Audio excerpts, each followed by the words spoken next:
আলোচনার বিষয় হচ্ছে বিএচআইসি 105 এ রাষ্ট্রকূট এবং পাল বংশের রাজনৈতিক ইতিহাস এবং তার শাসন ব্যবস্থা।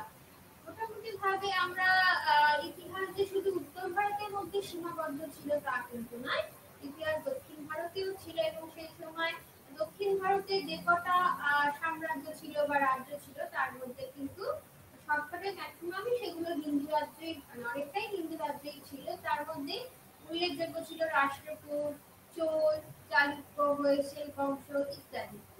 আজকে আমাদের প্রধান আলোচনা বিষয় হচ্ছে রাষ্ট্রকূট এবং পাল। সুতরাং তাহলে আমরা রাষ্ট্রকূট দিয়ে আলোচনাটা আজকে শুরু করি। দেখা যাক তাদের রাজনৈতিক ইতিহাস কিরকম ছিল, তাদের শাসন ব্যবস্থার পরিকাঠামো কিরকম ছিল।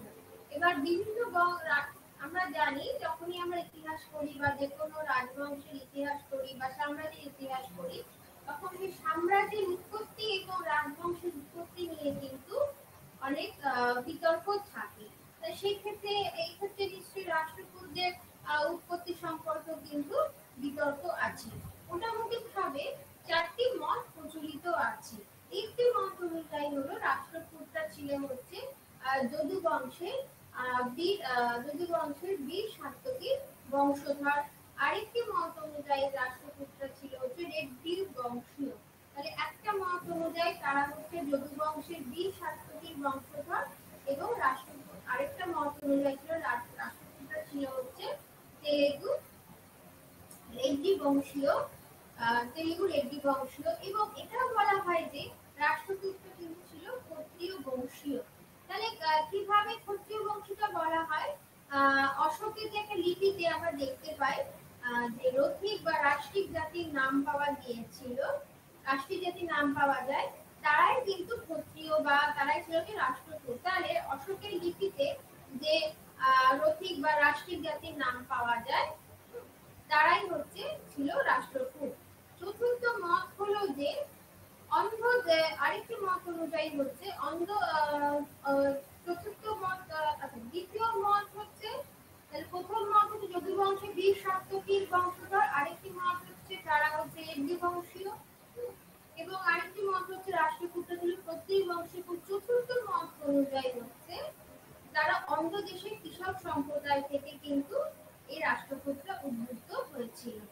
চালুক্যরা যারা তাদের বিভিন্ন স্থানে বংশানুক্রমিকভাবে শাসনকর্তার পদে নিয়োগ করত।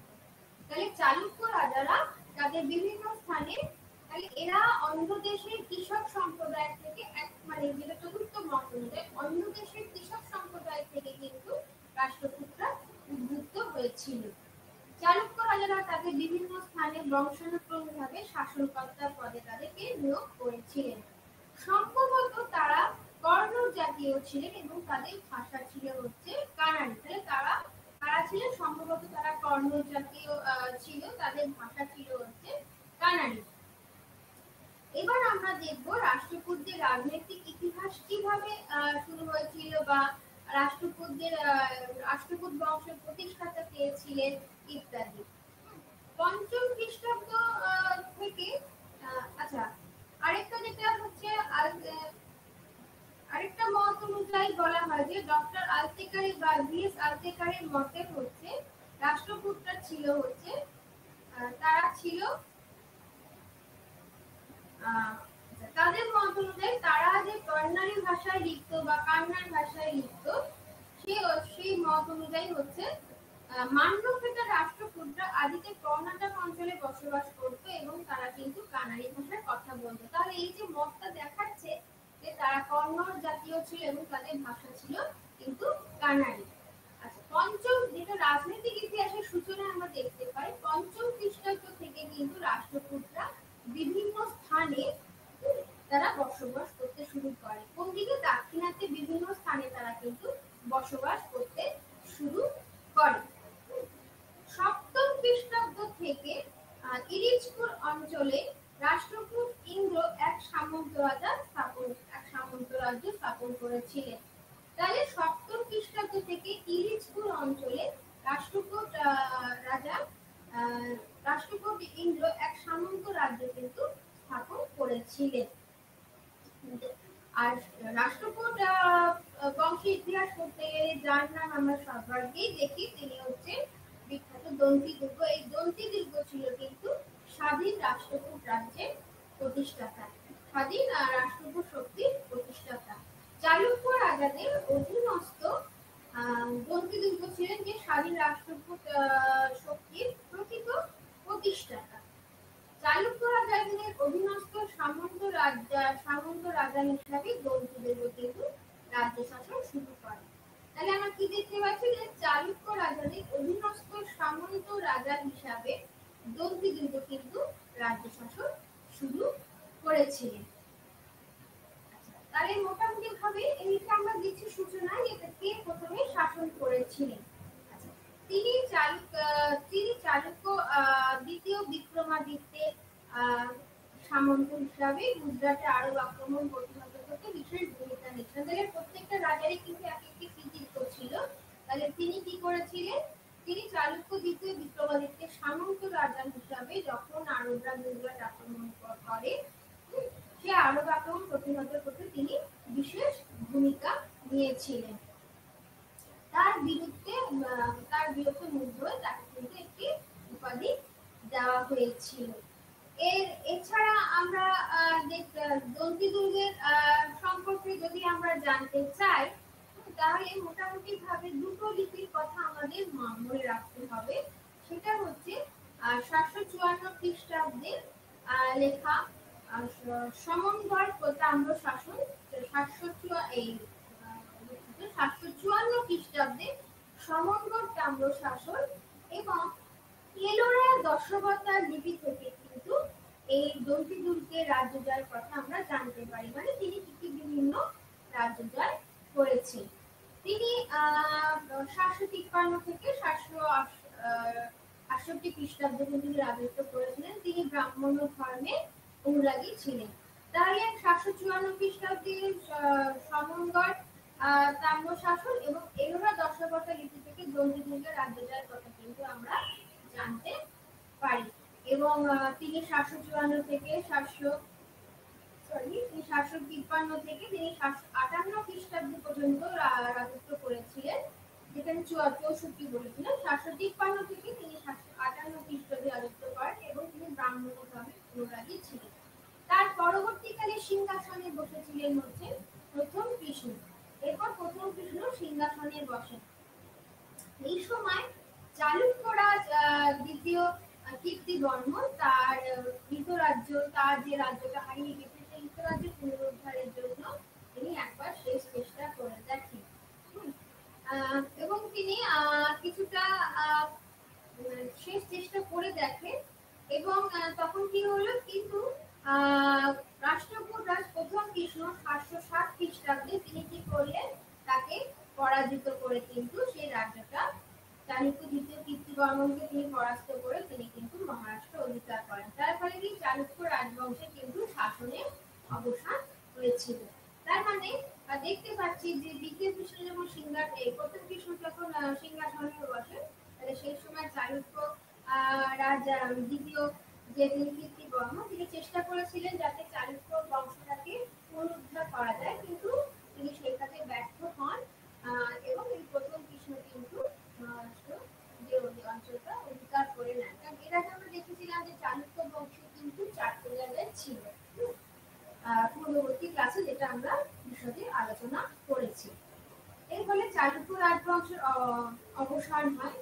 এছাড়া মহারাষ্ট্র এবং মধ্যপ্রদেশ, এছাড়া মহীশূর, বঙ্গ এবং দেশীয় পূর্ব চালুক্যদেরও কিন্তু তিনি পরাস্ত করেছিলেন। ফলে মহারাষ্ট্র এবং মধ্যপ্রদেশের অনেকটাই কিন্তু এই চালুক্যদের রাষ্ট্রকূটদের অধিকারে আসে। প্রথম কৃষ্ণ কিন্তু যে কেবল বিজেতা হিসাবেই সাফল্য লাভ করেছিলেন তা কিন্তু নয়, তিনি কিন্তু শিল্প সংস্কৃতি পৃষ্ঠপোষক হিসাবে তিনি বেশ পরিচিত ছিলেন।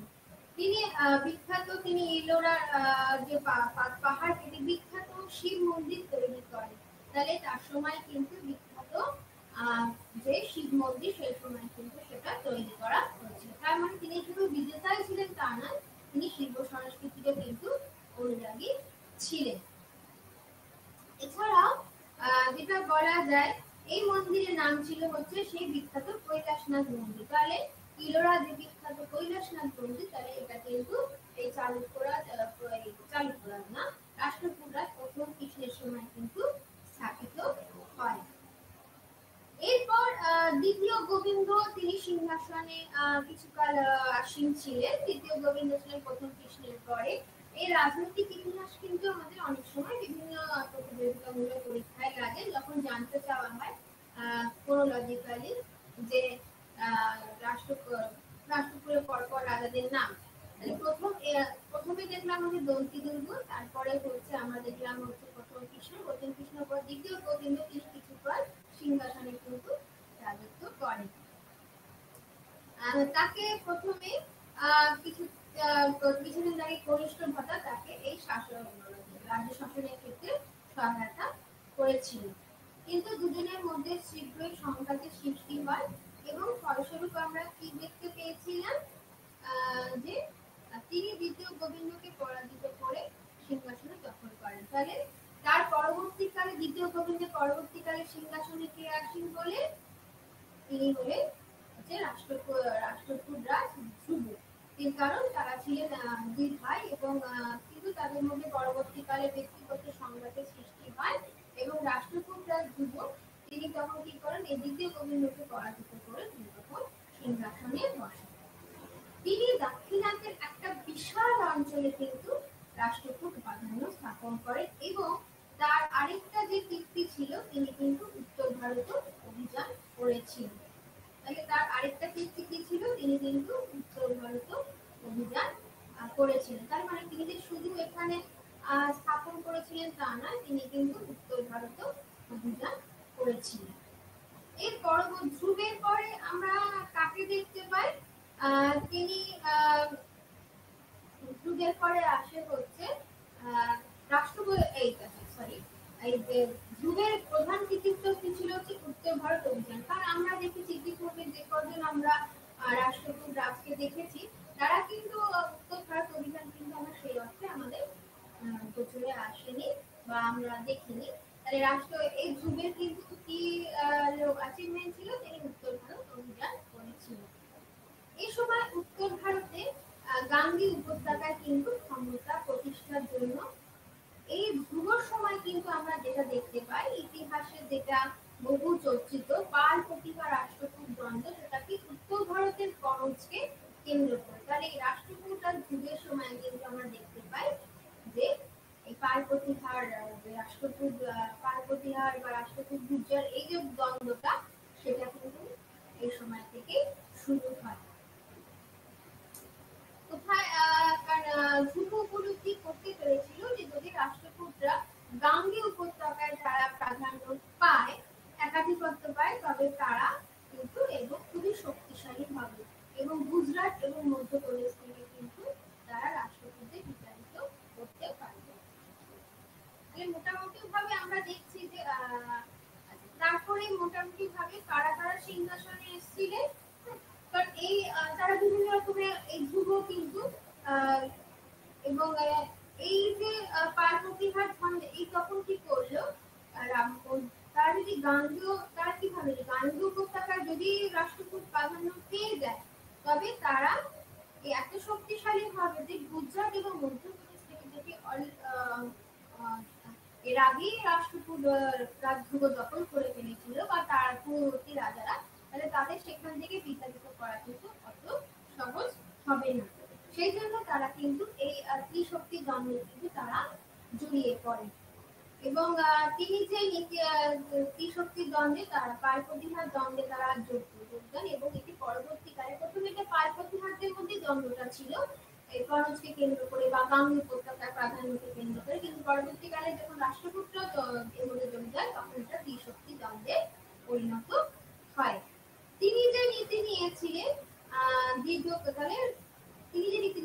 পরবর্তীকালে রাষ্ট্রকূট রাজারা কিন্তু বংশ পরম্পরায় সেই নীতি কিন্তু তারা মেনে নিয়েছিল এবং আমরা দেখতে পাচ্ছি ধ্রুবর বর্ষরাজ প্রতিহারকে পরাস্ত করেন, গঙ্গা যমুনা দুয়াবে এগিয়ে যান এবং বাংলার ধর্মপালকেও কিন্তু তিনি পরাস্ত অনেকটাই তিনি কিন্তু জয়লাভ করতে পেরেছিলেন। হ্যাঁ, গাঙ্গেয় উপত্যকা 790 খ্রিস্টাব্দে তিনি কিন্তু আবার দাক্ষিণাত্যে ফিরে আসেন। তার রাজত্বকালে কিন্তু রাষ্ট্রকূট শক্তি এক পরাক্রান্ত শক্তি হিসাবে মানে পরাক্রান্ত হয়ে ওঠে। এরপরে পর্যায়ক্রমে তৃতীয় গোবিন্দ সিংহাসনে বসেন। তৃতীয় গোবিন্দ তার পিতার মতনই উত্তর ভারতে আধিপত্য বিস্তারের স্বপ্ন দেখতেন বা ই করতেন। তারপর পর্যায়ক্রমে প্রথম অমবর্ষ, দ্বিতীয় কৃষ্ণ, এছাড়া তাহলে যুগের পর পেয়ে গেল তৃতীয় গোবিন্দ। তাহলে প্রথমে আমরা কাকে দেখলাম? কীর্তিবর্মন, তারপরে হচ্ছে গোবিন্দ, আবার তারপরে ধ্রুব, তারপরে এবার সিংহাসনে কে আসীন হলেন? ধ্রুবের পর কিন্তু তৃতীয় গোবিন্দ রাষ্ট্রকূট সিংহাসনে বসেন। তার পিতার মতোই তিনি উত্তর ভারতে আধিপত্য বিস্তারের স্বপ্ন দেখতেন। তিনি এক বিশাল বাহিনী নিয়ে ভূপাল এবং ঝাঁসির মধ্যে দিয়ে কিন্তু কনৌজের দিকে তিনি কিন্তু অগ্রসর হয়েছিল এবং তিনি প্রতিহারদের পরাস্ত করে উত্তর ভারতের প্রতিহার শক্তি একচেটিয়া ক্ষমতা স্থাপনের সম্ভাবনা কিন্তু তিনি দূর করেছিলেন। তার মানে কি? তাহলে তিনি অনেকটাই অগ্রসর হয়েছিলেন হয়ে কিন্তু তিনি প্রতিহার যে ক্ষমতা নিয়ে সেটা কিন্তু সম্ভাবনা তিনি দূর করেছিলেন। তিনি বাংলার ধর্মপাল ও তার তিনি বাংলার ধর্মপাল এবং ও তার সামন্ত কনৌজের চক্রায়ুধকে তার বশ্যতা স্বীকারে বাধ্য করেছিলেন। তাহলে তিনি বাংলার ধর্মপাল এবং কনৌজের যে সামন্ত চক্রায়ুধকে এবং তার যে সামন্ত কনৌজের চক্রায়ুধকে কিন্তু তার বশ্যতা স্বীকারে বাধ্য করেছিলেন। এছাড়াও দেখতে পাই যে রাষ্ট্রকূট রাজাদের লিপিতে দেখা যায় যে উত্তর ভারতের আরো বহু রাজাকে কিন্তু এই তৃতীয় গোবিন্দ পরাস্ত করেছিলেন এবং হিমালয় পর্যন্ত রাজ্য বিস্তার করে তিনি 800 খ্রিস্টাব্দে তিনি আবার দক্ষিণ ভারতে কিন্তু তিনি ফিরে আসেন। তৃতীয় দাক্ষিণাত্য থেকে তখন মানে দাক্ষিণাত্যে যখন তিনি ফিরছিলেন, তিনি যে শুধুমাত্র তিনি কিন্তু মালব, তারপরে কোশল, তারপরে কলিঙ্গ, বেঙ্গি প্রভৃতি রাজ্যগুলিকে কিন্তু নিজের বশ্যতা স্বীকারে বাধ্য করেছিলেন। তাই এই সময় কিন্তু মোটামুটি দেখতে পাই যে রাষ্ট্রকূট শক্তি কিন্তু একটা প্রবল পরাক্রান্ত হয়ে উঠেছিল। তৃতীয় গোবিন্দ উত্তর ভারতে ব্যস্ত থাকার সময় কিন্তু বেশ কিছু চালুক্য রাজা বিক্রমাদিত্য কিন্তু বিদ্রোহ ঘোষণা করেছিলেন। গোবিন্দ তাকে সিংহাসনচ্যুত করে তারই ভাই কিন্তু একে বসিয়েছিলেন।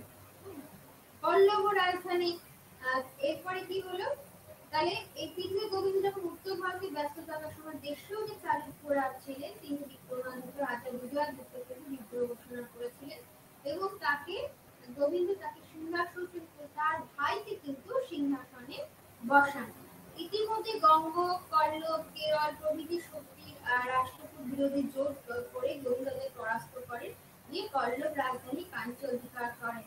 তাহলে কল্লবদের তিনিও কিন্তু তার বশ্যতা স্বীকার করেছেন। গোবিন্দরা ছিলেন তিনি প্রকৃতপক্ষে ছিলেন খুবই শক্তিশালী একজন রাজা। তাহলে আমরা কি দেখতে পাচ্ছি? তিনি কিন্তু প্রকৃতপক্ষে খুবই শক্তিশালী একজন রাজা ছিলেন। তারপরে পর্যায়ক্রমে কারা আসে? তাহলে রাষ্ট্রকূটদের পরবর্তীকালে আমরা কাকে দেখতে পাচ্ছি? পরবর্তী পর্যায়ক্রমে এরপরে সিংহাসনে কে আসীন হন? এরপরে আমরা দেখতে পাচ্ছি হচ্ছে দাক্ষিণাত্যে ফেরার পথে আমরা দেখতে পাচ্ছি তিনি এইসব রাজ্যগুলিকে তার ইসে যোগ করতে বাধ্য করেন। তিনি প্রকৃত অর্থে কিন্তু রাষ্ট্রকূট শক্তিকে একটি শক্তিশালী রাজ্য হিসাবে প্রতিষ্ঠা করেছেন এবং তার সময় কিন্তু রাষ্ট্রকূট শক্তি প্রবল এবং পরাক্রান্ত হয়ে উঠেছিল। তৃতীয় গোবিন্দের পর সিংহাসনে কে আসীন হন? রাষ্ট্রকূট বংশের সর্বশ্রেষ্ঠ রাজা হিসাবে কিন্তু এই তৃতীয় গোবিন্দকে গণ্য করা হয়। এরপরে সিংহাসনে আসীন হন প্রথম অমবর্ষ। তারপরে রাষ্ট্রকূট রাজ্য শাসন করেন। তিনিও পূর্ব চালুক্য রাজ বিক্রমাদিত্যের বিদ্রোহ দমন করে রাষ্ট্রকূট সিংহাসনে তার অধিকার কিন্তু বজায় রেখেছিলেন। তাহলে তিনিও কিন্তু পূর্ব চালুক্য রাজ বিক্রমাদিত্যের এই বিজয়াদিত্যের বিদ্রোহ দমন করে রাষ্ট্রকূট সিংহাসনে তার অধিকার কিন্তু বজায় রাখেন। তবে মহীশূরের কিছু গঙ্গবংশের বিরুদ্ধে কিন্তু তিনি যুদ্ধ করেও তিনি বিফল হয়েছিলেন অমোঘবর্ষ। যেমন পূর্ব দিকে এরাও বিফল হয়েছিলেন, পূর্বের যে রাজারা, আর ইনিও কিন্তু সেই সময় বিফল হয়েছিলেন।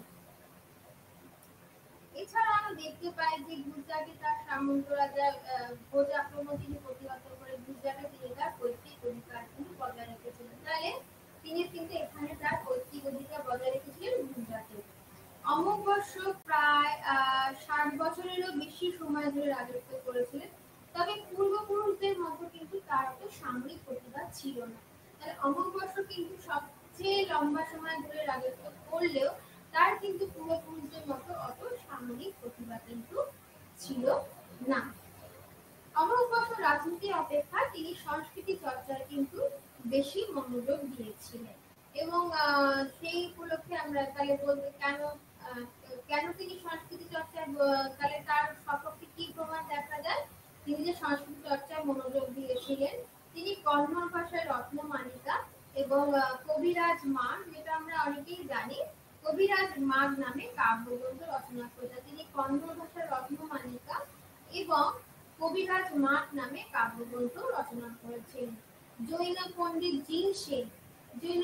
জিন সেন, বিজয়াচার্য সবাই কিন্তু তার দরবারে, মহাবিজয়াচার্য তার দরবারে কিন্তু আশ্রয় পেয়েছিলেন। তিনি নিজে জৈন ধর্মের অনুরাগী ছিলেন। কিন্তু আমি দেখেছি যে প্রথম দিকে একজন রাষ্ট্রকূট রাজা, তিনি কিন্তু ব্রাহ্মণ ধর্মের অনুরাগী ছিলেন এবং তিনি কিন্তু জৈন ধর্মের অনুরাগী ছিলেন। বীরাচার্যের রচনা গণিত সারেও তাকে অনুরাগী জৈন বলে চিহ্নিত করা হয়েছে। এছাড়াও তার একটি তাম্রলিপি থেকে দেখা যায় যে তিনি হিন্দু দেবী মহালক্ষ্মীর প্রতি কিন্তু ভক্তিমান ছিলেন। তাহলে একদিকে ছিলেন তিনি শৈব জৈন ধর্ম অনুরাগী, ওদিকে আবার হিন্দু মহাদেবী লক্ষ্মীর প্রতিও কিন্তু তিনি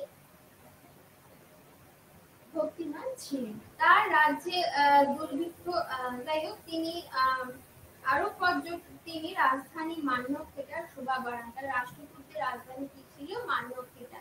সেই মান্যক্ষেতার শোভা কিন্তু তিনি তার রাজধানীকে তিনি খুব সুন্দরভাবে সাজান এবং তার শোভা বৃদ্ধি করেন।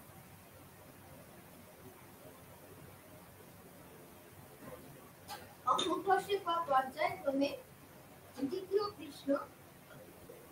কৃষ্ণ এবং তার পরবর্তীকালে যেটা আমরা দ্বিতীয় কৃষ্ণ রাষ্ট্রকূট সিংহাসনে বসে।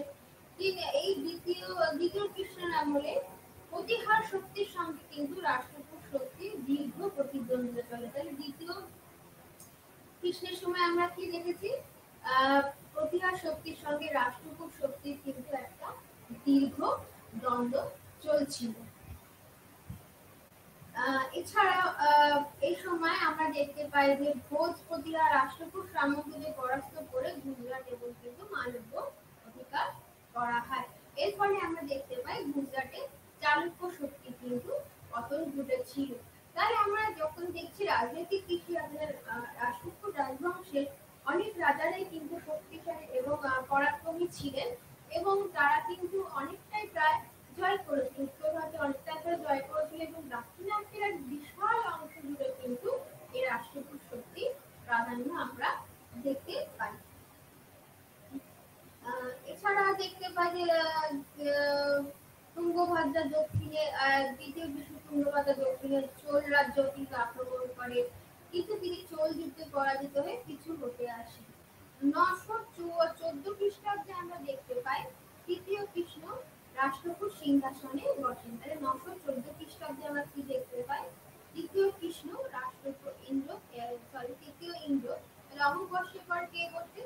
দ্বিতীয় কৃষ্ণ এবং তারপরে তৃতীয় ইন্দ্র। 914 খ্রিস্টাব্দে তৃতীয় ইন্দ্র কিন্তু রাষ্ট্রকূট সিংহাসনে বসে। তিনি উত্তরী মহিপাল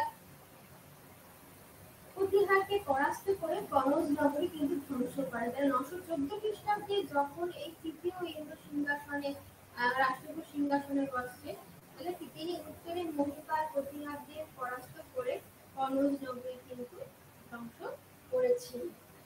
কাম্যলিপি থেকে জানা যায় যে তিনি উজ্জয়িনী অধিকার করেছিলেন। তাহলে তিনি কি করেছিলেন? তিনি প্রতিহারদের পরাস্ত করে আলটিমেটলি কিন্তু সেখানে এই কনৌজ নগরী তিনি ধ্বংস করেছিলেন। ক্যাম্বেলিপি থেকে জানা যায় তিনি উজ্জয়িনী অধিকার করেছেন। তবে উত্তরে তৃতীয় ইন্দ্রের অভিযান কিন্তু একটি ছিল ঝটিকা সফল। তৃতীয় কৃষ্ণের মৃত্যুর পর থেকে কিন্তু আমরা দেখতে পাই যে আস্তে আস্তে কিন্তু চালুক্য শক্তি কিন্তু রাষ্ট্রকূট শক্তি চালুক্য শক্তি না, তৃতীয় কৃষ্ণের মৃত্যুর পর থেকে আমরা দেখতে পাই রাষ্ট্রকূট শক্তি কিন্তু ক্ষয় আরম্ভ হয়ে যাচ্ছে। সেই অর্থে কিন্তু যোগ্য রাষ্ট্রকূট শাসক সেখানে ছিল না। এই সময় দ্বিতীয় অমুক বর্ষ, চতুর্থ গোবিন্দ, তৃতীয় অমুক বর্ষ এরা কিন্তু শাসন করে। তাহলে এই সময় দ্বিতীয় অমুক বর্ষ বা চতুর্থ গোবিন্দ, তৃতীয় অমুক বর্ষ শাসন করে। এই বর্ষের শেষ বিখ্যাত রাজা ছিলেন হচ্ছে তৃতীয় কৃষ্ণ। হ্যাঁ, তৃতীয় কৃষ্ণ। তাহলে এই বংশের শেষ, আচ্ছা, তৃতীয় ইন্দ্রের মৃত্যুর পর আমাদের যে রাষ্ট্রকূট শক্তি ক্ষয় আরম্ভ হয়। এই সময় দ্বিতীয় অমুবর্ষ, চতুর্থ গোবিন্দ, তৃতীয় অমুবর্ষ কিন্তু শাসন করেন। এই বংশের শেষ বিখ্যাত রাজা ছিলেন হচ্ছেন তৃতীয় কৃষ্ণ। এই তৃতীয় কৃষ্ণের কিন্তু তিনি উত্তর এবং দক্ষিণ ভারতে কিন্তু রাষ্ট্রকূট শক্তি কিন্তু তিনি প্রসার ঘটান। তাহলে তিনি উত্তর ও দক্ষিণ ভারতে রাষ্ট্রকূট অধিকার কিন্তু বিস্তার করেন। তিনি মহীশূর সাম্রাজ্য জয় করেন এবং এটা দেখতে পাই যে তিনি কিন্তু রাষ্ট্রকূট বংশের শেষ শক্তিশালী রাজা ছিলেন। তিনি একটি মন্দিরও স্থাপন করেছিলেন রামেশ্বরমে, এবং তিনি অনেকটাই কিন্তু উত্তর এবং দক্ষিণের দিকে তিনি কিন্তু রাষ্ট্রকূট অধিকার বিস্তার করেছিলেন। তিনি বেঙ্গি অধিকার করেছিলেন, তিনি দ্বিতীয়বার উত্তর অভিযান করেছিলেন এবং তাকে কিন্তু কাঞ্জি কাঞ্জরকোন্ড উপাধি দেওয়া হয়। এছাড়াও তিনি কিন্তু মালব, উজ্জয়িনী এবং বুন্দেলখণ্ড তিনি কিন্তু অধিকার করেছিলেন। তৃতীয় কৃষ্ণ ছিলেন যুদ্ধ বিশারদ রাজা। তাহলে তৃতীয় কৃষ্ণ কিন্তু রাষ্ট্রকূট বংশের শক্তিশালী রাজা ছিলেন এবং তিনি ছিলেন হচ্ছে কিন্তু একজন যুদ্ধ বিশারদ রাজা। তবে তৃতীয় কৃষ্ণের মৃত্যুর পর কিন্তু রাষ্ট্রকূট শক্তির দ্রুত পতন ঘটতে থাকে। পরবর্তী রাজত্বকালে দেখতে পাই যে পারমার রাজা শিমু ফটিকের রাজত্বকালে যে শেষ ছিলেন, সেই ফটিকের রাজত্বকালে 975 খ্রিস্টাব্দে পারমার রাজা শিমু রাষ্ট্রকূট রাজধানী কিন্তু স্থাপন করেছিলেন এবং তিনি রাষ্ট্রকূট রাজধানীর মান্যতা লুণ্ঠন করেছিলেন। তিনি রাষ্ট্রকূট রাজধানীর মান্যতা কিন্তু লুণ্ঠন করেন। এরপরে দ্বিতীয় কর্ণ তিনি কিন্তু রাষ্ট্রকূট রাজ্য শাসন করেন। রাষ্ট্রকূট সামন্ত রাজা চালুক্য তৈল রাষ্ট্রকূট কর্কটে সিজাপুরে যুদ্ধে পরাজিত করে 978 খ্রিস্টাব্দে কিন্তু রাষ্ট্রকূট শক্তির পতন ঘটে গেল। মোটামুটি ভাবে এটা হলো রাষ্ট্রকূটের রাজনৈতিক ইতিহাস। এরপরে যেটা দেখবো রাজনৈতিক ইতিহাস করে তাহলে রাষ্ট্রকূটের শাসন ব্যবস্থাটা কিরকম ছিল, তাদের রাজ্য শাসনের প্রকৃতিটাই বা কিরকম ছিল। যেটা আমরা দেখতে পাই যে রাষ্ট্রকূট শাসন ব্যবস্থায় অন্যান্য শাসন ব্যবস্থার মতনই কিন্তু রাজাই ছিল হচ্ছে কিন্তু সর্বে। রাষ্ট্রকূট শাসন ব্যবস্থা দেখতে পাচ্ছি অন্যান্য রাজ্যের মতনই রাজাই ছিলেন হচ্ছে সর্বে সর্বা। শাসন ব্যবস্থার কেন্দ্র বা রাজা ছিলেন হচ্ছে, তাহলে রাষ্ট্রকূট শাসন ব্যবস্থার রাজাই ছিলেন সর্বে সর্বা। তিনি ছিলেন সকল ক্ষমতার উৎস, তিনি ছিলেন সকল ক্ষমতার আধার। তাকে তাকে শাসন করার জন্য বা তিনি ক্ষমতাশীল থাকতে পরমেশ্বর, পরম ভট্টারক, মহারাজাধিরাজ প্রভৃতি উপাধিগুলো কিন্তু রাষ্ট্রকূট রাজারা প্রায়শই ব্যবহার করতেন। পরমেশ্বর, পরম ভট্টারক, মহারাজাধিরাজ প্রভৃতি উপাধিগুলি কিন্তু রাষ্ট্রকূট রাজারা প্রায়শই ব্যবহার করতেন। রাজা প্রভূত আড়ম্বর সহ প্রাসাদে বাস করতেন এবং দরকারে তিনি এছাড়াও তিনি দামি পোশাক পরতেন বা অলংকার ধারণ করতেন ইত্যাদি। রাজপথ আমরা দেখতে পাই এই সময় রাজপথ ছিল হচ্ছে বংশানুক্রমিক, রাজপথ ছিল হচ্ছে বংশানুক্রমিক এবং সাধারণত রাজার জ্যেষ্ঠ পুত্রের কিন্তু উত্তরাধিকার হিসাবে মনোনীত হতেন। তাহলে আমরা কি দেখতে পাচ্ছি যে রাজপথ হচ্ছে বংশানুক্রমিক ছিল এবং সাধারণত রাজার জ্যেষ্ঠ পুত্রের কিন্তু পিতার সিংহাসনে বসতেন, তাকে বলা হতো যুবরাজ। তাহলে আমরা কি দেখতে পাচ্ছি যে রাষ্ট্রকূট সিংহাসনে কে বসতেন? জ্যেষ্ঠ পুত্রই বসতেন এবং তাকে যুবরাজ বলা হতো। কখনো কখনো কনিষ্ঠ পুত্রদের কিন্তু উত্তরাধিকারী হিসাবেও সিংহাসনে বসানো হতো। কনিষ্ঠ পুত্র হিসাবেও কিন্তু আমরা দেখতে পাচ্ছি সিংহাসনে তাদেরকে বসানো হতো। জ্যেষ্ঠ পুত্র তো সিংহাসনে বসতো এবং কখনো কখনো কনিষ্ঠ পুত্র হিসাবে কিন্তু আমরা দেখতে পাচ্ছি যে কনিষ্ঠ পুত্রকেও কিন্তু অনেক সময় সিংহাসনে উত্তরাধিকারী বিবেচনা করা হতো। সাম্রাজ্যিক পিতৃকালে একসঙ্গে কজন জ্যেষ্ঠ পুত্রই হতো এবং কনিষ্ঠ পুত্র অনেক সময় সিংহাসনে বসতো। এছাড়া আমরা দেখতে পাই যে মন্ত্রীরা কিন্তু প্রধানত শাসনের দায়িত্ব নিতেন। তাহলে রাজার সকল ক্ষমতার উৎস ছিল, কিন্তু মন্ত্রীরা কিন্তু সেক্ষেত্রে অনেক সময় তারা শাসনের দায়িত্ব নিতেন। রাজ্যে অভিজাত ও ক্ষমতাশালী লোকেদের মধ্যে থেকে কিন্তু মন্ত্রী নিযুক্ত করা হতো, যেটা আমরা দেখতে পাই অন্যান্য সাম্রাজ্যের শাসন ব্যবস্থা কি ছিল, যে ক্ষমতাশালী এবং অভিজাতদের মধ্যে থেকে কিন্তু মন্ত্রী নিয়োগ করা হতো। অভিজাত এবং শাসনশীল লোকদের মধ্যে থেকে কিন্তু মন্ত্রী নিযুক্ত করা হতো। রাষ্ট্রকূট শাসন ব্যবস্থায় প্রধানমন্ত্রী, রাজস্ব মন্ত্রী এবং বিদেশ মন্ত্রী প্রভৃতির কথা কিন্তু আমরা জানতে পাই। রাষ্ট্রপতির অধীনে কোনো নিয়মিত বেতনভোগী কিন্তু কর্মচারী ছিল না। রাষ্ট্রপতির অধীনে কি কোনো নিয়মিত বেতনভোগী কর্মচারী কখনোই ছিল না, তা কিন্তু জানা যায়নি। তবে সামন্ত রাজারা কিন্তু শাসনের দায়িত্ব অনেকটাই বলত। তাহলে সামন্ত রাজারা কিন্তু এই শাসনের দায়িত্বটা অনেকটাই বলত। কোন কোন কর্মচারী কাজ ছিল সমস্ত সাম্রাজ্য ঘুরে সুশাসনের চেষ্টা করা। তাহলে নিয়মিত বেতনভোগী কর্মচারীর যে অস্তিত্ব ছিল সেটা কিন্তু জানা যায় না। সামন্ত রাজারাই শাসনের অনেকটাই তারা বলতে কোন কোন কর্মচারী কাজ ছিল সমস্ত সাম্রাজ্য ঘুরে আর সুশাসনের জন্য চেষ্টা করে। সাম্রাজ্যের কিছু অংশ সম্রাটের প্রত্যক্ষ শাসনে থাকত এবং বাকি অংশে সাম্রাজ্যের বাকি অংশে কারা থাকতো, সামন্ত রাজারা কিন্তু শাসন করত। এবং দরকার হলে এই সামন্ত রাজারা তারা কিন্তু রাজাকে নিয়মিত কর এবং সৈন্য সাহায্য দিয়ে কিন্তু তারা তাকে সৈন্য সাহায্য দিত। কিন্তু এই বিনিময়ে তারা কিন্তু নিয়মিত কর এবং দরকারের সৈন্য সাহায্য করত, কিন্তু তারা স্বায়ত্ত শাসনের অধিকার কিন্তু ভোগ করত। তারা স্বায়ত্ত শাসনের অধিকার কিন্তু ভোগ করত। তারা রাজাকে সাহায্য করত, কিন্তু তারা স্বায়ত্ত শাসনের অধিকারটা ভোগ করত। তাদের রাজ্যে রাজা হস্তক্ষেপ করতেন না। তাহলে কি তাদের রাজ্যে রাজা হস্তক্ষেপ করতেন না। সামন্তরা তাদের রাজ্য অধীনস্থ সামন্তদের কাছে বন্দোবস্ত দিত। তাহলে কি তাদের রাজ্যে রাজা হস্তক্ষেপ করতেন না। সামন্তরা তাদের রাজ্য অধীনস্থ সামন্তদের কাছে কিন্তু বন্দোবস্ত দিত।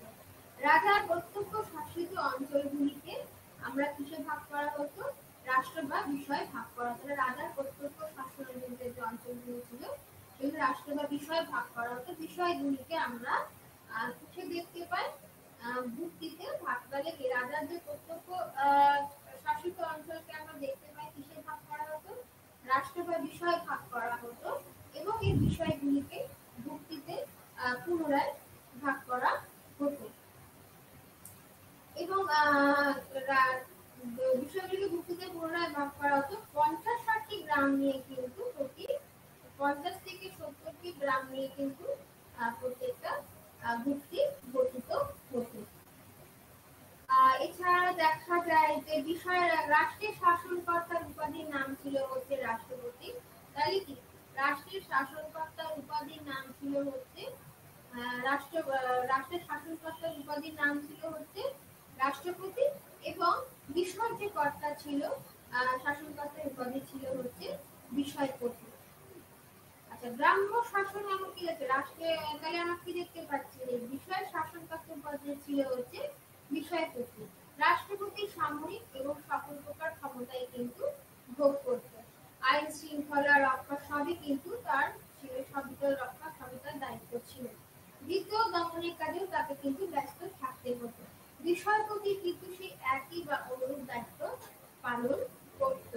তাহলে বিদ্রোহ দমনকারী তাকে ব্যস্ত থাকতে হতো এবং বিষয়পতিরও কিন্তু এই অনুরূপ দায়িত্ব ছিল।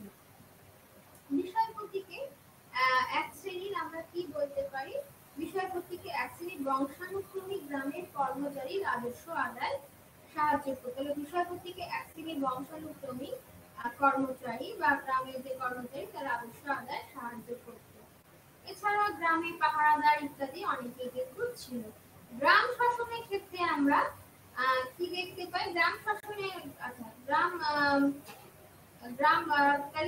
গ্রামের শাসন কিন্তু গ্রামের শাসন গ্রাম প্রধানই চালাতো। তাই গ্রামের শাসনটা কে করতো, গ্রাম শাসনটা গ্রাম প্রধানই চালাতো।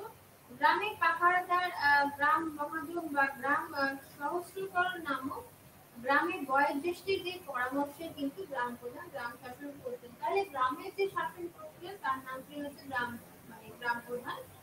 তিনি গ্রাম মহাজন বা গ্রাম সংস্কার নামক একজন বয়স্ক ব্যক্তির পরামর্শে কিন্তু এই গ্রাম প্রধান গ্রাম শাসন করতেন। রাষ্ট্রকূট রাজ্যের অন্তর্গত কোনো কোনো গ্রামে আবার স্থানীয় কাজকর্ম পরিচালনা কিন্তু জন্য পৃথক পৃথক সমিতি থাকতো। রাষ্ট্রকূট রাজ্যের অধীনে কোনো কোনো গ্রামে শাসন কার্য পরিচালনার জন্য কিন্তু পৃথক পৃথক সমিতি থাকতো। এইসব সমিতি গ্রাম প্রধানকে প্রয়োজন মতো নির্দেশ বা উপদেশ দিত।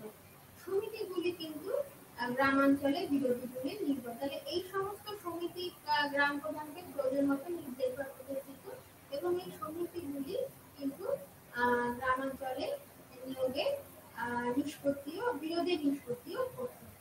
গ্রাম শাসনের ক্ষেত্রে গ্রামের নির্বাচিত সবাই কিন্তু রাষ্ট্রকূট শাসনের বৈশিষ্ট্য ছিল এবং বিষয় শাসনের ক্ষেত্রে কিন্তু এইগুলি সবার অস্তিত্ব আমরা জানতে পারি।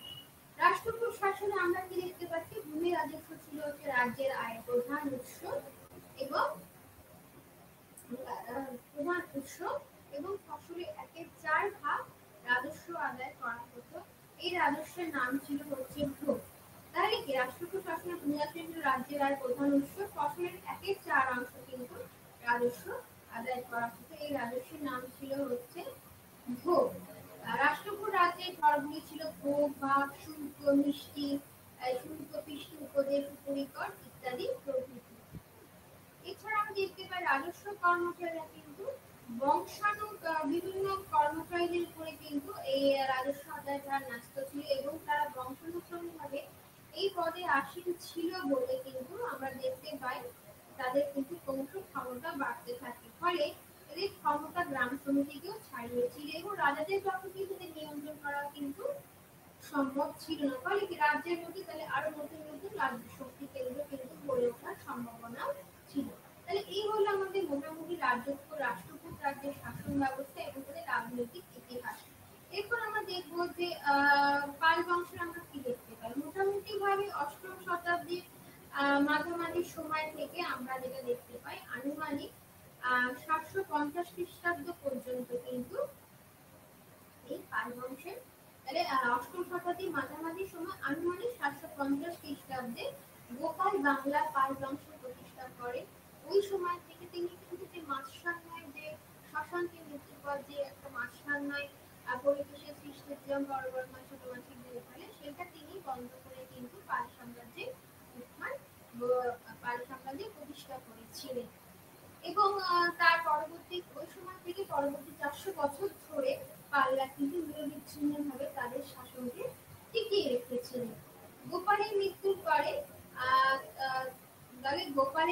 পরে আমরা কাকে দেখতে পাই, গোপালের মৃত্যুর পরে কিন্তু সিংহাসনে কে বসেছিলেন, গোপালের মৃত্যুর পরে বসেছিলেন হচ্ছে তার পুত্র ধর্মপাল কিন্তু বাংলা পাল সিংহাসনে আসীন হন। তাহলে গোপাল হচ্ছে প্রতিষ্ঠাতা ছিল পাল বংশের এবং পরবর্তীকালে কে সিংহাসনে আসীন হন, গোপালের মৃত্যুর পরে কিন্তু তার যে পুত্র ধর্মপাল সিংহাসনে বসেন।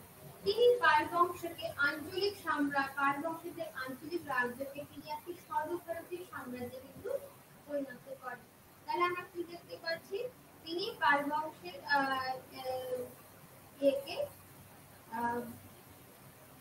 পাল বংশের যে আঞ্চলিক যে সত্তা ছিল সে আঞ্চলিক রাজ্যকে এক সর্বভারতীয় সাম্রাজ্যে কিন্তু তিনি পরিণত করেছিলেন। ধর্মপালের পর পর্যায়ক্রমে এছাড়া আমরা দেখতে পাই যে গোপালকে তো নির্বাচন করাই হয়েছিল। তাহলে গোপাল হচ্ছে কিন্তু নির্বাচিত রাজা ছিলেন। পরবর্তীকালে কি করা হয়েছিল, এই গোপালের পরে কিন্তু ধর্মপাল তিনি এমনি সিংহাসনে বসেন। ধর্মপালের পর পর্যায়ক্রমে দেবপাল সিংহাসনে বসেন। তার মৃত্যুর পরে কিন্তু পাল সাম্রাজ্যের অবনতির সূচনা হয়েছিল। দ্বিতীয় মহিপাল বিদ্রোহ পালের রাজত্ব শেষ হওয়ার সময় কিন্তু পাল সাম্রাজ্য সম্পূর্ণভাবে ভেঙে পড়েছিল। আর যেটা আমরা জানতে পারি যে গোপালকে কোন সিংহাসনে আসীন করা হয়েছিল, কোন লিপি থেকে আমরা জানতে পারি, সেটা হচ্ছে প্রকৃতপুঞ্জ তাম্রশাসন থেকে কিন্তু আমরা গোপাল সম্পর্কে জানতে পারি। এছাড়া তাহলে ধর্মপালের পর গোপাল সিংহাসনের পর কিভাবে রাজস্ব হয়েছে আমরা জানি না। তার মৃত্যুর পরে হচ্ছে উত্তর ধর্মপাল সিংহাসনে বসে।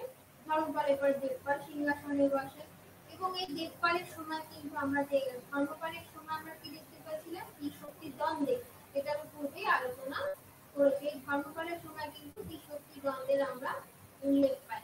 ধর্মপালের পরে দেবপাল সিংহাসনে বসেন। তার মৃত্যুর পর পাল সাম্রাজ্যের অবনতি কিন্তু সূচনা হয়। দ্বিতীয় বিদ্রোহকাল রাজত্ব শেষ হওয়ার সময় কিন্তু আমরা দেখতে পাই পাল সাম্রাজ্য সম্পূর্ণ ভেঙে পড়ে। পরবর্তীকালে দ্বিতীয় বিদ্রোহকালের পুত্র প্রথম মহিপালের সময় কিন্তু দ্বিতীয় পাল সাম্রাজ্যের প্রতিষ্ঠা হয়েছিল। তাকে দ্বিতীয় পাল সাম্রাজ্য প্রতিষ্ঠা করে তাকে পাল সাম্রাজ্যের দ্বিতীয় প্রতিষ্ঠাতা কিন্তু বলা হয়। তাহলে হঠাৎ করে তো তাকে কেন বলা হয়েছিল, তাহলে আমরা কি দেখতে কেন তাকে বলা হয়। পাল বংশীয় রাজা দ্বিতীয় মহিপালকে পাল বংশ শাসনের সময় যেটা আমরা দেখতে পাই সবচেয়ে উল্লেখযোগ্য যে বিষয়টা হচ্ছে সেটা হচ্ছে পালের শাসনের সময় আমরা দেখতে পেয়েছিলাম যে পাল বংশের দ্বিতীয় মহিপালকে নিয়ন্ত্রণ করে কৈবর্ত বিদ্রোহের নায়ক দিব্য বরেন্দ্রমণি সিংহাসনে বসেন। এই দ্বিতীয় মহিপালের মৃত্যুর পর তার দুই ভাই সুরপাল এবং রামপাল কিন্তু মগধে আশ্রয় নেয়। তাহলে এই দ্বিতীয় পাল সাম্রাজ্যের দ্বিতীয় মহিপালকে নিয়ন্ত্রণ করে কে বসেছিল, কৈবর্ত বিদ্রোহের নায়ক দিব্য থেকে কিন্তু বরেন্দ্রমণি সিংহাসনে বসেন। তাহলে কৈবর্ত বিদ্রোহটা হঠাৎ করে বা কেন হতে যায়, কৈবর্ত বিদ্রোহ বলতেই বা আমরা কি বুঝি, তাহলে কৈবর্ত বিদ্রোহটা কোথা থেকে এলো বা হঠাৎ কেন এলো, মোটামুটি আমরা জানি সবাই যে কৈবর্ত বিদ্রোহ। আচ্ছা, পাল বংশের দ্বিতীয় মহিপালকে নিয়ন্ত্রণ করে কৈবর্ত বিদ্রোহ নায়ক দিব্য বরেন্দ্রমণি সিংহাসনে বসেন। দ্বিতীয় মহিপাল কেন করেছিল এই রাজনীতি বিদ্রোহ, শুধুমাত্র যে রাজবংশের পরিবর্তন সূচিত করেছিল তা কিন্তু নয়, অথবা যে একটি গণবিদ্রোহের ইঙ্গিত দিয়েছিল তা কিন্তু না। এটি ছিল সামন্ত রাজাদের একটি সুসংগঠিত অভ্যুত্থান। তাহলে আমরা কি দেখতে পাচ্ছি, তাহলে এটা যেটা গণবিদ্রোহের ইঙ্গিত দিয়েছিল শুধু কি তাই তা কিন্তু নয়, বা এটা যে একটা শুধুমাত্র যে একটা রাজবংশের পতনের পরিবর্তন ছিল তা নয়, এটি ছিল সামন্ত রাজাদের একটি সুসংগঠিত শাসন ব্যবস্থা। এই নিয়ে এ বিষয়ে কিন্তু আধুনিক পণ্ডিতদের মধ্যে অনেক বিতর্ক আছে। এই বিতর্কের মূল কারণ হিসাবে আমরা বিদ্রোহ সম্পর্কিত ঐতিহাসিক উপাদান এবং দ্বিতীয় মহিপালের পতন এবং দ্বিতীয় মহিপালের পতন ও বিদ্রোহের অভ্যুত্থান সম্বন্ধিত মহিপালকে এই নিয়ন্ত্রণ করেছিল কি দিব্য বিদ্রোহের নায়ক কৈবর্ত, এবং এর অভ্যুত্থান সম্পর্কে বিদ্রোহ সম্পর্কিত ঐতিহাসিক উপাদানের ক্ষমতা নিয়ে দ্বিতীয় মহিপালের পতন এবং দিব্যের অভ্যুত্থান সম্পর্কে একমাত্র যেটা বিশ্বাসযোগ্য গ্রন্থ সেটা হচ্ছে সন্ধ্যাকর নন্দীর কিন্তু রামচরিত। এই রামচরিত থেকে কিন্তু আমরা দেখতে পাই পাল রাজাদের যে কৈবর্ত বিদ্রোহ সম্পর্কে জানা যায় বা পাল বংশ পতনের সম্পর্কে কিন্তু অনেকটাই জানা যায়। এই গ্রন্থটি কিন্তু খুব দর্শনাত্মকভাবে রচিত হয়েছিল। এই কাব্যটিকে রামচন্দ্রের বিজয়েরও পুনর্কীর্তন করা হয়েছে, যে পাল রাজা রামপালের জীবন চর্চারও সিংহাসন লাভে করা হয়েছে। অপরদিকে আবার পাল বংশের বলা পাল বংশের অতি তুষ্ট একটা বাণী হিসেবে করা হয়েছে। এই দ্বিতীয় মহিপালের মৃত্যুর পরে কিন্তু তার দুই ভাই সুরপাল এবং রামপাল নগরে আশ্রয় নেন এবং তাদের সময় থেকে কিন্তু এই পাল বংশের পতনের সূচনা হতে থাকে। তার মানে কি হলো, এবং এই কৈবর্ত বিদ্রোহের কারণটা কি ছিল? কারণ অনেকের মধ্যে রামচরিতের মধ্যে দ্বিতীয় মহিপাল ছিলেন খুব ন্যায় এবং তিনি ন্যায়পরায়ণ এবং তিনি স্বাধীনভাবে কিন্তু তিনি রাজ্য শাসন করতে চাইতেন। দ্বিতীয় মহিপাল ছিলেন কি, তিনি ছিলেন হচ্ছে ন্যায় এবং স্বাধীনভাবে তিনি বিচার করে কাজ করতে, মানে স্বাধীনভাবে বিচার করে তিনি কাজ করতে অপরাধ ছিলেন। তার মধ্যে ষড়যন্ত্রে লিপ্ত আছে, এই মিথ্য সন্দেহবশত তিনি তার দুই ভাইকে কিন্তু কারাগারে বন্দী করেছিলেন এবং সেখান থেকে কিন্তু বিদ্রোহের প্রস্তুতি শুরু হয়। তিনি ভালোভাবে করতেন এবং তার বিরুদ্ধে কিন্তু সামন্ত রাজারা বিদ্রোহ ঘোষণা করেন এবং তিনি প্রস্তুতি না নিয়ে কিন্তু তিনি যুদ্ধ শুরু করেছিলেন। তার ফলে দেখতে পাই যে কৈবর্ত বিদ্রোহে তিনি কিন্তু জয়লাভ করেননি এবং তার মৃত্যুর পরে কিন্তু তার দুই ভাই তারা কিন্তু নগদে আশ্রয় নিয়েছিলেন। মোটামুটি ভাবে এই হচ্ছে কৈবর্ত বিদ্রোহের আমাদের ইতিহাস। তাহলে শুধুমাত্র দিব্যবিদ্যার প্রকৃতি সম্পর্কে বা তার গুরুত্ব সম্পর্কে অনেক মতামত আমরা দেখতে পাই। এই মতামতগুলো সুন্দরভাবে স্পষ্টভাবে বলা হয়নি যে দিব্যই সেই সময় বিদ্রোহের সামন্তরা নেতৃত্ব দিয়েছিলেন কিনা, সেই নিয়ে কিন্তু একটা আমাদের বিতর্ক আছে, বা এই বিদ্রোহের প্রকৃতি কি ছিল বা এর কি ছিল সেটা সম্পর্কে কিন্তু অতটা জানা যায় না। এবার আমরা আসি হচ্ছে পাল যুগের রাষ্ট্র শাসন কালে শুধু যে কোনো রাজ্যের বা সাম্রাজ্যের রাজনৈতিক গেলে পাল বংশের পতন আমরা পাল সাম্রাজ্যের পতন আমরা কি দেখতে পেয়েছিলাম, দীর্ঘকাল রাজত্ব করার পর 1120 খ্রিস্টাব্দে রামপাল দেহত্যাগ করেছিলেন এবং দেবপালের পর অন্যান্য পাল রাজাদের মধ্যে তাকে বিশেষ অধিকার করা হয়। পরবর্তীকালে দেখতে পেয়েছিলাম শেষ পাল রাজা কে কুমার পালের পর তৃতীয় গোপাল এবং তার পুত্র মদন পাল আশ্রয় নিয়েছিলেন। তার সময় কিন্তু তাদের সময় থেকে আস্তে আস্তে পাল সাম্রাজ্যের কিন্তু পতনের সূচনা হয়েছিল। তিনি গঙ্গা অঞ্চল রাজত্ব করেছিলেন এবং মদন পাল বা ছিলেন হচ্ছে শেষ পাল রাজা হিসেবে তাকে বলা হয়। পাল আমলের রাষ্ট্রশাসন পদ্ধতি আমরা কি দেখেছিলাম, খ্রিস্টীয় অষ্টম শতাব্দীর মধ্যভাগ থেকে খ্রিস্টীয় দ্বাদশ শতাব্দীর মধ্যভাগ পর্যন্ত প্রায় 4 শতাব্দী ব্যাপী কিন্তু পাল বংশ শাসন বাংলার জীবনে একটি নতুন যুগের সৃষ্টি করেছিল। পাল আমলে বাংলায় একটি সুনিয়ন্ত্রিত কেন্দ্রীয় শাসন ব্যবস্থা কিন্তু বদলে পাল আমলে বাংলায় কি হয়েছিল, একটি সুনিয়ন্ত্রিত কেন্দ্রীয় শাসন ব্যবস্থা গড়ে উঠেছিল। রাষ্ট্রযন্ত্রের প্রথম কথাই ছিল হচ্ছে বংশানুক্রমিক রাজতন্ত্র। পাল বংশের সময় আমরা কি দেখতে পাই, বংশানুক্রমিক রাজতন্ত্রের একটা উত্থান। ডক্টর আসি মজুমদারের মধ্যে কি এই সাম্রাজ্য বিস্তারের সঙ্গে সঙ্গে সঙ্গে কিন্তু বাঙালির একটা নতুন জীবনের সূত্রপাত হয়েছিল। পাল শক্তির উত্থানের আগে যেটা আমরা কি দেখতে পেয়েছিলাম, পাল শক্তির উত্থানের আগে যদিও শশাঙ্ক কিছুকাল উত্তর ভারতে আধিপত্য বিস্তার করেছিলেন, তবে তার সাম্রাজ্য কিন্তু বেশি দিন স্থায়ী হয়নি। তাহলে আমরা কি দেখতে পাচ্ছি যে পাল সাম্রাজ্য যদি শুরু হয়েছিল কিন্তু তার সাম্রাজ্য কিন্তু বেশি দিন স্থায়ী হয়নি এবং এই পাল শক্তি যখন দৃঢ়ভাবে প্রতিষ্ঠিত হয় সেই সময় কিন্তু বাঙালি জীবনে এক নতুন অধ্যায়ের সূচনা হয়েছিল।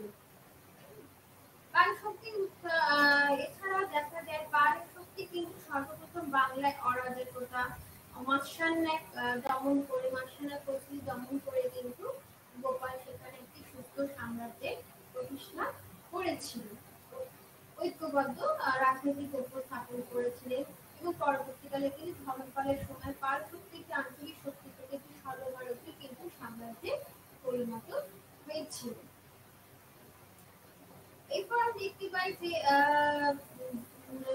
সাধারণত বলা হয় যে পাল আমলে বাংলা একটি সুনিয়ন্ত্রিত কেন্দ্রীয় পাল যুগে বাংলা রাষ্ট্র শাসন পদ্ধতি সম্পর্কে কিন্তু যাবতীয় তথ্য সংগৃহীত হয়ে থাকে পাল রাজাদের লিপি যেমন তাম্রপট, কলিঙ্গ লিপি, নালন্দা লিপি, নালন্দা পট্ট, বাদল প্রভৃতি প্রশস্তি থেকে। এছাড়া বলা বাংলা তাম্রপট ইত্যাদি। এছাড়া সন্ধ্যাকার মন্দির রামজীর গ্রন্থপত্র কিন্তু আমরা সেই সময় শাসন ব্যবস্থা সম্পর্কে কিছু জানতে পারি। পাল আমলে কিন্তু বাংলার একটি সুনিয়ন্ত্রিত কেন্দ্রীয় শাসন ব্যবস্থা গড়ে উঠেছিল এবং রাষ্ট্রযন্ত্রের প্রথম কথাই ছিল হচ্ছে বংশানুক্রমিক রাজতন্ত্র।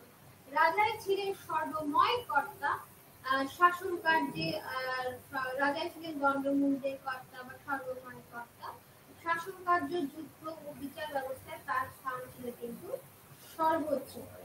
তার ক্ষমতার উপর কিন্তু কোনো সাংবিধানিক নিয়ন্ত্রণ ছিল না। তবে তার ক্ষমতার উপর কিন্তু কোনো সাংবিধানিক নিয়ন্ত্রণ ছিল না।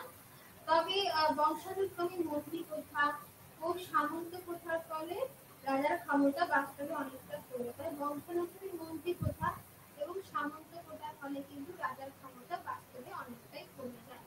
তাছাড়া প্রচলিত সংস্কার এবং শাস্ত্রের বিধান রাজার স্বেচ্ছাচার নিয়ন্ত্রণ করত। তাহলে আমরা কি দেখতে পাচ্ছি, প্রথমে তার উপরে সাংবিধানিক নিয়ন্ত্রণ ছিল না, কিন্তু পরবর্তীকালে এই সামন্ত প্রভুদের ক্ষমতা বা বংশানুক্রমিক মন্ত্রী প্রথা হওয়ার পরে তাদের ক্ষমতা অনেকটাই কমে যায়। পুরনো যে সংস্কারগুলো ছিল, তাছাড়া প্রচলিত সংস্কার এবং শাস্ত্রের বিধান কিন্তু রাজা স্বেচ্ছাচার নিয়ন্ত্রণ করত। তারা পরম ভট্টারক, মহারাজ বিরাজ, তারপরে পরমেশ্বর উপাধি তারা নিজেদের ক্ষমতা জাহির করত। ওই সমস্ত উপাধিগুলি থেকে মনে করা হয় যে পাল রাজা নিজেকে ঈশ্বরের দেবতার ক্ষমতা হিসাবে প্রতিষ্ঠিত করতে চেয়েছিল। পাল যুগে বাংলা সামন্ত প্রথার ভিত্তি কিন্তু আমরা দেখেছি সুদৃঢ় হয়। পাল রাজারা মন্ত্রীদের সাহায্য দ্বারা নিতেন এবং মন্ত্রীর সাহায্য নিতেন। এই সময় থেকে কিন্তু বাংলাদেশের প্রশাসনে প্রধানমন্ত্রী কিন্তু উল্লেখ পাওয়া যায়। তার মানে আমরা কি দেখতে পাচ্ছি যে পাল রাজারা মন্ত্রীদের সাহায্য গ্রহণ করতেন এবং সামন্তপ্রথা তো সেই সময় ধীরে ধীরে তার ভিত্তি খুব দৃঢ় হয়। এই সময় থেকে আমরা পাল শাসনে প্রধানমন্ত্রীর উল্লেখ দেখতে পাই। মহামন্ত্রী এবং প্রধানমন্ত্রীর উল্লেখ পাওয়া যায়। এছাড়া প্রধানমন্ত্রী এবং অন্যান্য মন্ত্রীগণ কিন্তু তারা রাজাকে সাহায্য করতেন। পাল যুগের মন্ত্রীরা বংশানুক্রমে কাজ করতেন বা পাল যুগে তার মন্ত্রীরা কিন্তু তারা কিন্তু ছিল হচ্ছে বংশানুক্রমিক ছিল। এছাড়াও কিন্তু আরো অনেক মন্ত্রীরাই ছিল যারা কিন্তু রাজাকে সাহায্য করত। পাল সাম্রাজ্য তাহলে আমরা দেখতে পাই যে প্রধানমন্ত্রী ছাড়াও কিন্তু আরো অনেকে সাহায্য করত পাল রাজাদেরকে।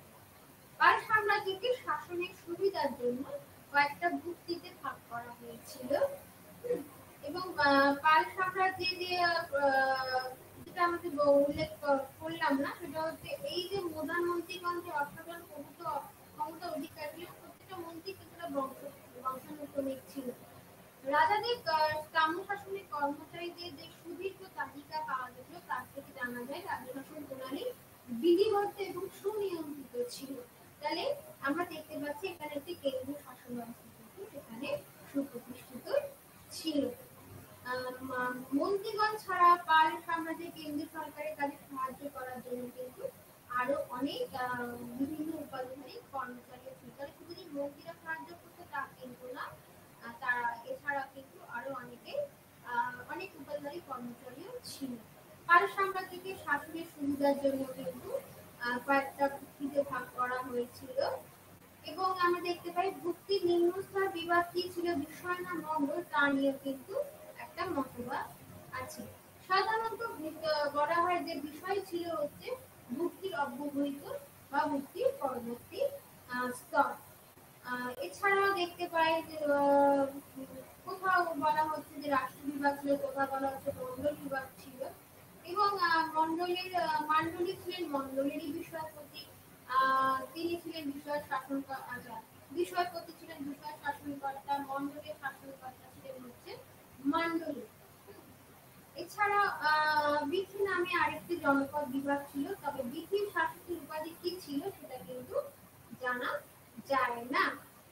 একটি পাল রাজাদের জনপদ বিভাগের একটি গুরুত্বপূর্ণ যে বিভাগ ছিল, সেটা জনপদ বিভাগে আলোচনার পর শাসন বিষয়ক যে আহ, গুরুত্বপূর্ণ যে এছাড়াও আচ্ছা গ্রাম শাসনের উল্লেখ এখানে পাওয়া যায়। দাসপ্রেমিক ছিলেন 10টি গ্রামের শাসনকর্তা। পাল রাজাদের যে জনপদ বিভাগে আলোচনার পর শাসন বিষয় বিভাগগুলির মধ্যে বিচার ব্যবস্থা উল্লেখ করা যেতে পারে। বিচারের বিভাগে উচ্চপদস্থ কর্মচারী ছিলেন হচ্ছে মহাদণ্ডনায়ক। তার রায়ের উপরে বিশেষ ক্ষেত্রে কিন্তু রাজা একমাত্র আপিলের বিচার করতে পারতেন। মহাদণ্ডনায়ক ছিলেন তিনি হচ্ছে বিচার ব্যবস্থার শীর্ষে, এবং তা বিশেষ ক্ষেত্রে তার ইসের উপরে, তার রায়ের উপরে একমাত্র রাজা কিন্তু বিশেষ ক্ষেত্রে রাজা আপিলের বিচার করতে পারতেন। মহাদণ্ডনায়কের নিচের স্তরে বিচারক ছিলেন দণ্ডনায়ক। পাল আমলে একটি গুরুত্বপূর্ণ বিভাগ ছিল হচ্ছে রাজস্ব বিভাগ। রাজস্ব বিভাগ কর ছিল রাষ্ট্রের আয়ের কিন্তু প্রধান উদ্দেশ্য। রাষ্ট্রের আয়ের প্রধান উৎস ছিল হচ্ছে কর। কর ছিল প্রধানত 5 প্রকার, যথা ভাগ, ভোগ, কর, হিরণ্য এবং উপরিকর। ভূমি রাজস্ব সাধারণত ফসলের 1/6 ছিল। এছাড়াও ষষ্ঠাকৃতি নামের কর্মচারী তা আদায় করত। ভূমি রাজস্ব সাধারণত ফসলের 1/6 ষষ্ঠাকৃতি নামের এক কর্মচারী তিনি কিন্তু রাজস্ব আদায় করত। 1/6 ফসলের অংশকে বলা হচ্ছে ভাগ। ভোগ প্রতি ভোগ আদায় করত ইত্যাদি। এই সময় অন্যান্য 5 প্রকারের কর কিন্তু আমরা সাধারণত দেখতে পাই: ভাগ, ভোগ, কর, হিরণ্য এবং উপরিকর। তাহলে ভাগ, ভোগ, কর, হিরণ্য এবং ভাগ, ভোগ, কর, হিরণ্য এবং উপরিকর। এছাড়াও হচ্ছে দেখতে পাই আমরা এছাড়াও ফেরিঘাট, বাণিজ্য শুল্ক, খেয়া পারাপার প্রভৃতি খাতেও কিন্তু কর আদায় করা হতো। তাহলে ফেরিঘাট, বাণিজ্য শুল্ক প্রভৃতি খাতে কিন্তু কর আদায় করা হতো। খেয়া পারাপার সংক্রান্ত কর আদায় দায়িত্বপ্রাপ্ত কর্মচারী কে ছিল? নাম ছিল হচ্ছে তারিখ। শুল্ক বিভাগে ভারপ্রাপ্ত অধ্যক্ষকে কি বলা? তাহলে খেয়া পারাপারের যে করটাকে আদায় করতো সেই সংক্রান্ত কর আদায় দায়িত্বপ্রাপ্ত কর্মচারীর নাম ছিল হচ্ছে তারিখ। শুল্ক বিভাগে ভারপ্রাপ্ত অধ্যক্ষকে বলা হতো মন্ত্রী। মহা অক্ষ পটলিক যেটা আমরা জানি, তিনি মহা অক্ষ পটলে রাষ্ট্রের আয় ব্যয় বিচার করতেন আর প্রমাত্ত জমি জরিপের কর্তা ছিলেন। পররাষ্ট্র বিভাগের সর্বোচ্চ কর্মধারী ছিলেন মহা সৌমিত্র ইত্যাদি। এই বিষয়ে তিনি কূটনৈতিক বিষয়েও কিন্তু প্রধান ছিলেন। পাল আমলে আমরা কি দেখেছি? মুঠ, কপাট প্রভৃতি দেশের লোক ছাড়াও বাঙালি, এছাড়া অন্যান্য জাতির বিহারি প্রভৃতিরাও কিন্তু নিযুক্ত হতেন। পাল বাহিনী আমরা কি দেখতে পাচ্ছি? পাল সেনাবাহিনী পদাতিক ছাড়া অশ্বারোহী, কুস্তি বাহিনী এবং নৌবাহিনী দ্বারা গঠিত ছিল। তাহলে পাল সেনাবাহিনী পদাতিক ছাড়াও অশ্বারোহী, কুস্তি বাহিনী এবং নৌবাহিনী দ্বারা গঠিত ছিল। সবশেষে যেটা বলা যায় যে পাল যুগের রাষ্ট্র শাসনে কিন্তু সুগঠিত আমলাতন্ত্রের আধিক্য ছিল। এই তথ্য স্পষ্ট হয়ে গেছে যে সমাজের সকল স্তরের উপরে কিন্তু সমাজের সমস্ত স্তরের মানুষই কিন্তু রাষ্ট্রের দ্বারা নিয়ন্ত্রিত হতো। পাল যুগে রাষ্ট্র শাসনের আরেকটি বৈশিষ্ট্য ছিল যে সেই আমলে ব্যবসা বাণিজ্যের পরিমাণটা যদি কমতে থাকলে পরে কিন্তু রাষ্ট্রীয় কার্যকলাপে শিল্পী, বণিক বা ব্যবসায়ীদের প্রস্তুতির প্রভাব কমতে থাকে। তাহলে আমরা কি দেখতে পাচ্ছি যে পাল যুগে এই যে রাষ্ট্রের কি দেখতে পেলাম যে পাল আমলে কিন্তু রাষ্ট্র শাসনের সুগঠিত আমলাতন্ত্রের আধিক্য এই ক্ষেত্রে স্পষ্ট হয়ে ওঠে যে সমাজের সকল স্তরের মানুষই কিন্তু রাষ্ট্রের দ্বারা নিয়ন্ত্রিত হতো, এবং সেই সময় ব্যবসা বাণিজ্যের পরিমাণ কমতে থাকে। সে সময় কড়ি ব্যবহার করা হতো ব্যবসা বাণিজ্যের পরিমাণ কমতে থাকলে রাষ্ট্রীয় সর্বস্তরে কিন্তু শিল্পী, বণিক বা ব্যবসায়ীদের কর্তৃত্ব বা প্রভাব কিন্তু কমতে থাকে। পাল যুগে প্রাদেশিক এবং স্থানীয় শাসনের গণতান্ত্রিক উপাদান সম্পর্কে কিন্তু কিছু বলা যায় না। গুপ্ত আমলের তুলনায় কিন্তু এগুলি খুবই দুর্বল হয়েছিল। সবচেয়ে বলতে পারি পাল আমলে কিন্তু রাজতন্ত্রের নিরঙ্কুশ অর্থাৎ জনসাধারণের মতামত জানাবার কোনো মঞ্চ না থাকায় কিন্তু বিচারের মাধ্যমে